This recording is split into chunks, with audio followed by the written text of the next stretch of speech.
Yate. My name is Janita Benali. And I'm Laurel Morales, and this is Changing Woman. So what's this series all about? So glad you asked. I've been reporting on the Navajo Nation for about 10 years now, and in that time, I've noticed this contradiction. As you know, the Navajo are a matrilineal society, meaning women own the land and pass it down to their daughters. And the stories that are told in ceremony, the stories that define the culture, revere women. But today, domestic violence rates are really high. There are few female council delegates. Right now, there's only one. And the Navajos have yet to elect a woman president. Not yet, but that doesn't mean that we aren't hopeful. And we'll meet a couple of women who may run for president someday.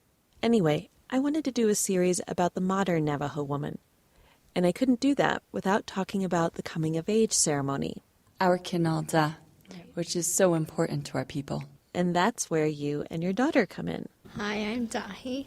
So as I started reporting these stories, I realized they actually sound more like lessons to a young Navajo woman coming of age.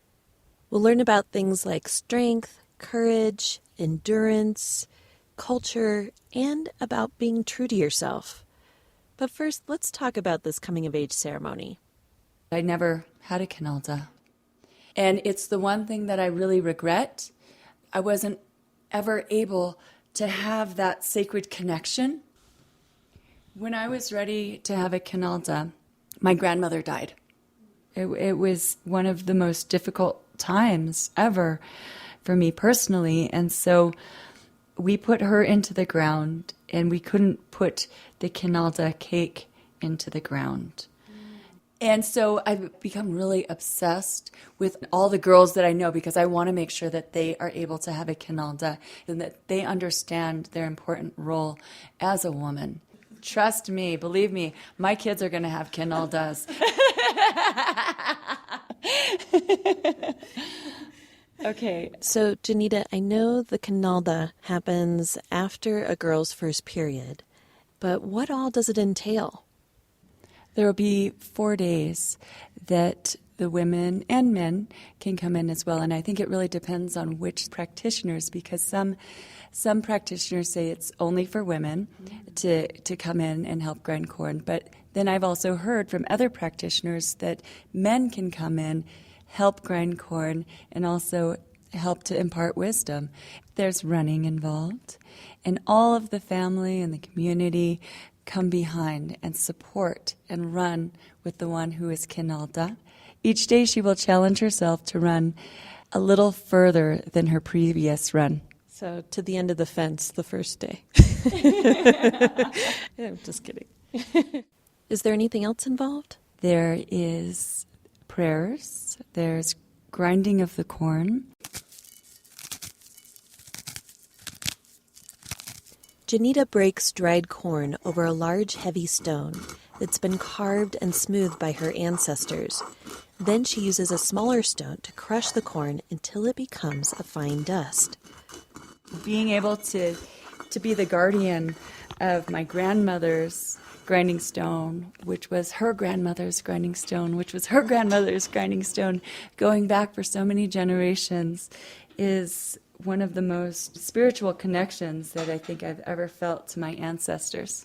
It's incredible to just realize that connection, that it's not only my prayers that I have, but I feel like I'm answering, my grandmother's prayers, my great-great-great-grandmother's prayers as well, by continuing to use their grinding stone and continuing to use their seeds to harvest for food and for ceremony.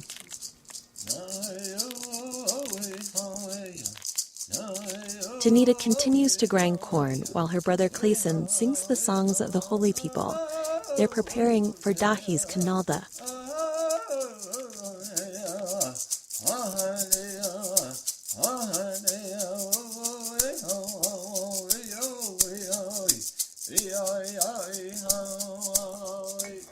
I hope that when my daughters have their Kinalda, that they really gain a sense of pride in being a woman, that there's nothing shameful in being a woman, that your menstruation cycle is not something that's dirty. It's not something that you need to hide from people.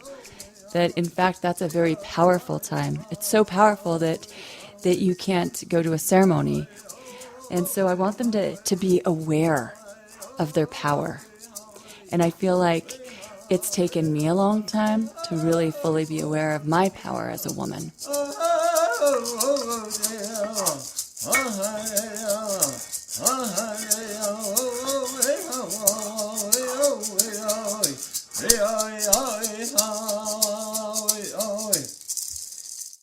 The first song that I sang, there's a set, it's talking about the corn seed descending, Naya. And the next song, Haya, is that it's rising. So it's talking about the corn, because that's our life. That's how we sustain and has sustained our people from time immemorial for generation upon generation. That's Clayson Benally. He learned these songs from his father, a medicine man. He says the young woman's ceremony is stronger today than the sweat lodge ceremony for young men. The young women that go through the ceremony and are brought into the community, when they're recognized and acknowledged and empowered, you have higher graduation rates at high school than going into universities and college, and oftentimes it's our male youth population that struggles because that process of being introduced into society, once you become a young man, a lot of those practices are gone. Those practices have been wiped out by many efforts to conquer, to assimilate, and to kill Navajos and their culture. Starting in the 16th century, it was the Spanish conquistadors. Then came the Mexicans, and finally, the United States. In the 1800s, the U.S. Army forced 10,000 Navajo to walk 400 miles to an internment camp. Today it's known as the Long Walk. Thousands died, but many survived and returned home, culture intact. Janita, what happened with the boarding schools? A lot of the practices have been lost due to assimilation, due to shame.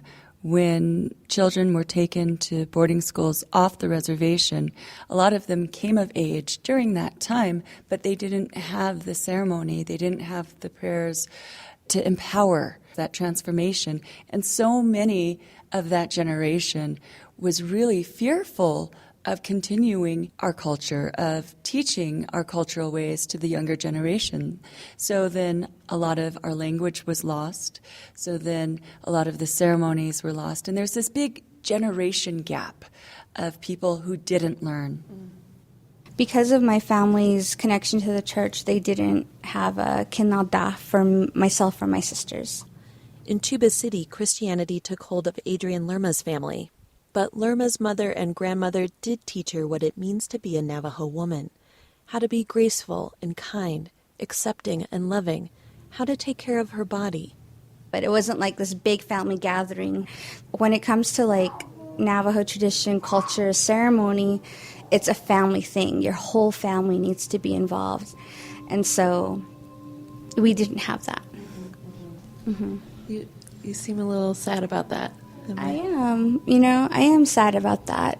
I think people don't, when people make decisions for their children, I think sometimes they don't realize how they're putting them at a disadvantage and how it'll affect them later. I've turned it into something positive. You know what I mean? I've let that become something that's going to motivate me to provide those things for my own daughters. Today, it's actually pretty amazing that the ceremony is as strong as it is because of what boarding school did. Jennifer Danette Dale is a historian and an American Indian Studies professor at the University of New Mexico.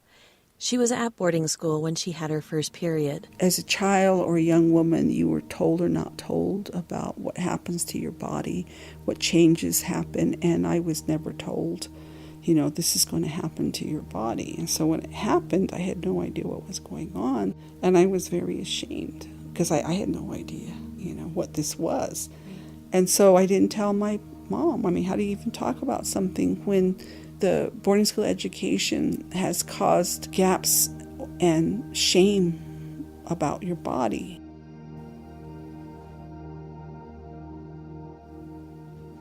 It's incredible. These young women that are expected to do this, sometimes they're as young as 9 years old now when they get their period. And then all of a sudden they're supposed to turn into superwoman, and 4 days of incredible endurance. On the last day of the Kinalda, she works all day mixing the cake out of cornmeal and putting it in the fire pit. Then she stays up all night to listen to the medicine man's songs. And then in the morning after they're done, she can't go to sleep until the sun goes down. Oh my God. And you're expecting this of 9-year-olds, of 12-year-olds? How old are you, Dahi? I just turned 12. You did? Wow. Have you ever stayed up all night before? Yes. You have. For fun or for a ceremony or? For fun. Yeah. One thing that you have been doing to prepare as well is collecting tutidine.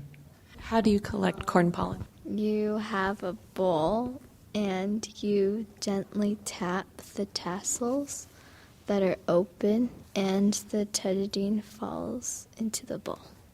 And is there a particular mindset, is there a particular way of thinking that you have when you're in the cornfield collecting tutidine? When you're in the cornfield, you have to be respectful and not have bad thoughts. And in addition to collecting and praying with corn pollen, a key part of the ceremony is the retelling of the story of Changing Woman. That's the Navajo origin story. This is Dahi's cousin, 10-year-old Bahia Benali. This is the story of a Tsanaglehi, or Changing Woman. One morning as the sun came up, First Man and First Woman heard a baby cry. First Man followed the sound to the top of a mountain. That is where they found a baby girl wrapped in a cloud, born into darkness for dawn. First Man and First Woman were so delighted with the baby that they kept her and raised her. When she became a woman, the holy people held a Kinaaldá for her. As she matured, Changing Woman bathed in a spring as the sun shone down on her. She frequently visited the sun, who appeared to her as a lover. One day, she gave birth to twin sons, Monster Slayer and Born for Water. As a mother, she became known as White Shell Woman. The twins cleared the earth of the monsters. With her sons gone, Changing Woman became lonely and created companions for herself from her own flesh. They became our Navajo ancestors.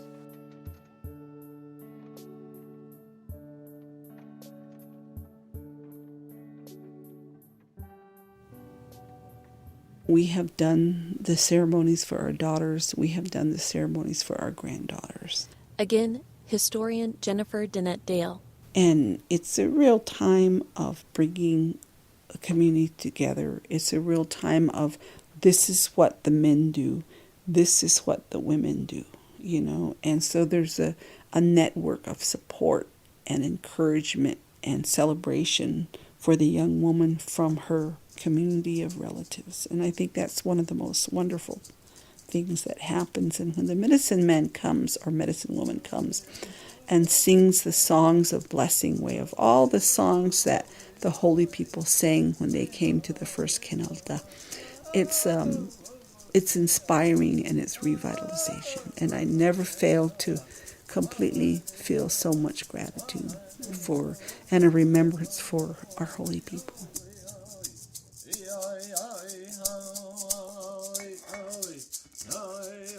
In the next episodes, we'll meet several women. Each provide a lesson for young Diné women coming of age. The first lesson is about perseverance. This is Changing Woman. I'm Laurel Morales. And I'm Janita Benali. And I'm Dahitia Benali.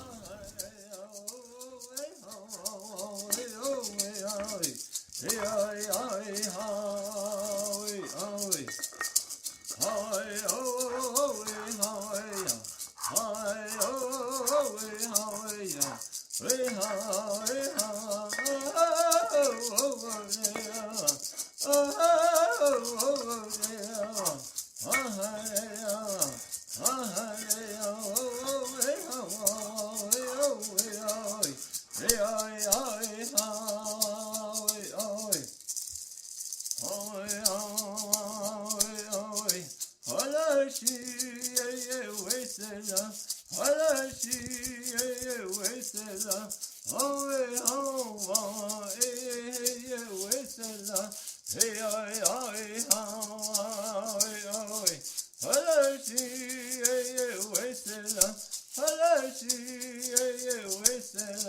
Oh,